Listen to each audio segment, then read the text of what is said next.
Imagine a neighbour so obsessed with control that she's willing to weaponize 911 just to force her way into your house.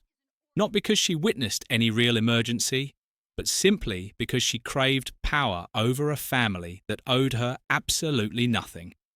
What she couldn't possibly foresee was how that single false call would backfire spectacularly, exposing her in the most devastating way imaginable. The Black family had only been in the neighbourhood for 3 weeks when Marlene Boyd decided they were her latest obsession. Marcus Jackson and his wife, Aisha Jackson, had purchased the home after the previous owners, Eric and Lydia Jefferson, sold it in sheer frustration.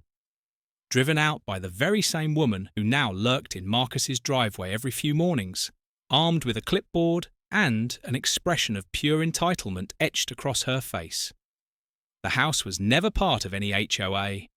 The real estate agent had confirmed it outright. The closing documents proved it beyond doubt, and the Jeffersons had warned them explicitly before handing over the keys, explaining how Marlene had tried to forcibly include them in the HOA, how they refused, and how she turned their lives into a nightmare until they finally sold just to escape. Marcus initially thought the Jeffersons might have been exaggerating. They weren't. Marlene appeared on day 3 with no greeting or welcome basket, just a thick binder shoved against his chest and a fake smile that never reached her cold eyes. She declared that he would need to replace the mailbox immediately because it violated HOA standards. Marcus stayed calm, pointing out the clear property boundary line, showing her the official paperwork and explaining politely that his home was not and had never been under HOA jurisdiction. Marlene ignored every fact presented to her and walked away as if he had somehow wasted her precious time. The next day, a fabricated violation notice mysteriously appeared taped to the mailbox.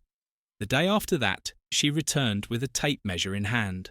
Soon followed endless complaints about porch light bulbs, grass height, front door colour, anything she could conjure up as an excuse. The hidden truth Marcus didn't yet know was straightforward and chilling. Marlene possessed a spare key. The Jeffersons had given it to her years earlier for genuine emergencies, but she never returned it. When they sold the property, she kept it secret from everyone, assuming she would need access again someday. Now that Marcus and Aisha refused to submit to her invented authority, she intended to use it. Marcus eventually installed a simple security gate, nothing elaborate, just a keypad lock with metal bars for basic protection. It succeeded in keeping Marlene off their property, but it enraged her further. She demanded the access code outright, claiming non-existent community inspection rights and threatening penalties from an HOA that held no power over them. Marcus recorded every voicemail she left. By the 3rd week, she had abandoned any pretense of following rules. All she wanted was control, obedience, and entry into their home. One afternoon, she stood at the gate staring at the house with undisguised hatred boiling in her eyes. Marlene made the fateful decision that crossed every line. If they wouldn't voluntarily let her in, she would let herself in because she still had that key. She waited for the ideal moment when Marcus's car pulled out of the driveway and Aisha's followed about 10 minutes later. The house appeared empty, the street silent, and Marlene was finished pretending to respect any boundaries but her own. She marched straight to the gate, glanced around nervously, muttered under her breath that they couldn't shut her out, and reached for the hidden key. Before inserting it, however, she deployed her calculated backup plan. Marlene dialed 911, putting on a shaky, overly dramatic voice filled with counterfeit concern as she reported hearing screaming coming from 1125 Pinecrest Avenue and claiming no one answered the door, so she was truly worried someone inside might be hurt. She ended the call with a smug, satisfied smile. That false report was her perfect cover. If anyone later questioned her presence inside the house, she could insist she had entered only to help in an emergency. She believed herself completely untouchable. What she didn't know, what she could never have predicted, was exactly who would hear that dispatch call. Officer Aisha Jackson, the wife of the black homeowner, the very same address Marlene had just falsely reported. Aisha was a sworn, fully trained police officer herself. She recognized the street and number instantly. Aisha was already in her cruiser finishing a routine patrol and heading back toward the precinct when the call crackled over the radio. The moment she processed the fabricated details, she killed her flashing lights, floored the accelerator, and rerouted directly home. Have you ever dealt with someone who becomes intoxicated by fake authority and tries to dominate things that aren't theirs to control? What would you do if that person escalated to the point of actually breaking into your house? Before we go further, what city or country are you watching from right now? Drop it in the comments. We love seeing where our viewers are tuning in from. And if you believe in standing up to people who abuse power, smash that like button and subscribe to Karen Reacts, because some battles aren't about houses at all. They're about refusing to let bullies run your life. Marlene, meanwhile, strolled confidently up to the front door. She glanced left and right to confirm no neighbours were watching, then slid the key she had secretly kept for years into the lock, as if she had every right to do so. The door opened smoothly without resistance. She stepped inside without a moment of hesitation or any trace of legitimate authorization, driven purely by entitlement.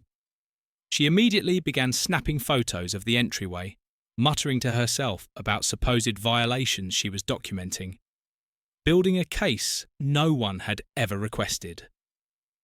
She moved deeper into the living room, casually opened cabinets, and peeked down hallways. This wasn't an inspection. It was outright snooping.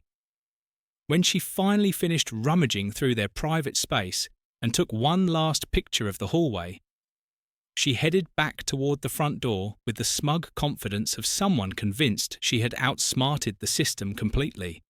She twisted the knob, swung the door open, and froze in place. Officer Aisha Jackson stood directly on the porch in full uniform, badge gleaming under the afternoon light, squad car parked prominently behind her. Their eyes locked. Marlene's entire body went rigid with shock. Aisha didn't wait for explanations. Her voice was pure steel as she asked Marlene Boyd whether she had just broken into her home. Marlene's face drained of all colour in an instant. She opened her mouth, but no words emerged, only a trembling inhale as she stared at Aisha's uniform, like it signalled the collapse of her entire world. Aisha stepped forward deliberately, one hand resting calmly on her duty belt while the other pointed toward the open door behind Marlene. She ordered sharply for Marlene to get inside now. Marlene backed up automatically, stumbling slightly as Aisha guided her into the same living room she had just violated. The officer closed the door behind them with a quiet, definitive click. Aisha commanded Marlene to keep her hands visible. Marlene raised them immediately, shaking violently. She blurted out that she had heard screaming and was only checking for an emergency because she was trying to help. Aisha cut her off without raising her voice, pointing out that Marlene had reported screaming at a house she knew was empty, entered using a key she had no right to possess, and had been wandering through the living room taking photos. There was no help involved here. Marlene's excuses crumbled instantly. Her voice cracked as she insisted it wasn't what it looked like. Aisha replied flatly that it was exactly what it looked like. She lifted her radio and spoke clearly into it, informing dispatch that Unit 12 had a confirmed false report and a burglary in progress at her own residence and requesting backup. The radio crackled back, acknowledging the call and confirming units were en route with an ETA of 3 minutes. Marlene's knees nearly gave out as she choked on the word burglary. She protested that she was the HOA president and allowed to inspect. Aisha snapped that Marlene was allowed nothing in this house because the property was not under any HOA, and even if it were, HOA presidents do not hold keys to private homes. Marlene's eyes widened in full realization that her game was over. Aisha moved behind her and drew the cuffs. She explained firmly that Marlene had entered without permission, using a stolen key, and triggered emergency services with a fabricated report. The first cuff clicked into place as Aisha labelled it breaking and entering. The second cuff locked with another click as she added criminal trespass and filing a false emergency call. Marlene began to cry, not dramatic sobs, but panicked, pathetic whimpers as she begged to talk about it. Aisha refused, simply instructing her to turn around and walk. Marlene shuffled toward the front door in handcuffs, body trembling, face streaked with tears. Aisha remained directly behind her, calm and unshakable. As the door opened, neighbours were already gathering on their lawns, staring in stunned silence. Marlene's public humiliation had only just begun. By the time Aisha escorted Marlene out onto the porch, 2 additional patrol cars had arrived with lights flashing silently and no sirens needed. Neighbours across the street froze mid-conversation, every gaze fixed on the unbelievable scene. Marlene Boyd, the self-proclaimed queen of the neighbourhood, stood handcuffed on the porch of the very home she had tried so desperately to dominate. The first backup officer stepped out of his vehicle, ready to take over the next phase of what was now an undeniable arrest. Officers Turner Blake and Lewis Grant arrived promptly, stepping out of their vehicles with practiced efficiency. Turner glanced at Aisha and asked if she was good. Aisha replied calmly that she was, explaining briefly that the suspect had entered her home using a stolen key and had filed a false report to cover it. Marlene's desperation erupted as she insisted she had authority because she was the HOA president and was simply conducting an inspection. Officer Grant looked at her with clear disbelief and stated flatly that this house was not under her HOA. Marlene froze completely, her lips trembling as the reality sank in. Turner interrupted her firmly, pointing out that dispatch had replayed her 911 call and there were no screams anywhere on the recording. She had fabricated an emergency solely to justify illegally entering someone else's home, which constituted a felony. Marlene's composure shattered entirely. Her face crumpled, knees buckling so badly that Aisha had to grab her arm to prevent her from collapsing to the ground. Aisha instructed the officers to place her in the cruiser. They escorted Marlene down the walkway while neighbours whispered among themselves, many holding up phones to capture the dramatic downfall of the woman who had tormented the entire block for years. Marlene begged and cried, pleading that it was all a misunderstanding and that she hadn't meant any harm. None of her words carried weight anymore. Aisha responded quietly that Marlene had meant every second of it and had likely done similar things before. They guided her into the back of the patrol car, and the door closed with a heavy, final thump that echoed down the street. Minutes later, Aisha stood with the officers providing her full statement. She explained how Marlene had been attempting to force her family under non-existent HOA rules since the day they moved in, detailing the saved voicemails, fabricated notices, and weeks of relentless harassment that had culminated in today's break-in.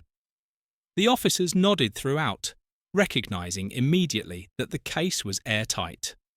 Marlene was transported downtown and formally booked on charges of breaking and entering, criminal trespass, filing a false police report, and misuse of emergency services. Word of the arrest spread rapidly through the neighbourhood. That very night, the HOA board convened an emergency meeting and voted unanimously to remove Marlene from her position. It quickly became clear she had harassed at least half the residents over the years, and not a single person stepped forward to defend her. A restraining order was issued first thing the next morning, prohibiting Marlene from coming within 100 feet of Marcus and Aisha Jackson's home. The locks were changed that same day, along with the gate code, ensuring no lingering access remained. The house finally felt secure. For the first time since moving in, the family slept in complete peace. Marlene's long reign of petty tyranny ended exactly where it belonged, in the back of a police cruiser with the door locked behind her. If you believe justice hits hardest when it finally lands where it's long overdue, smash that like button and subscribe to Karen Reacts.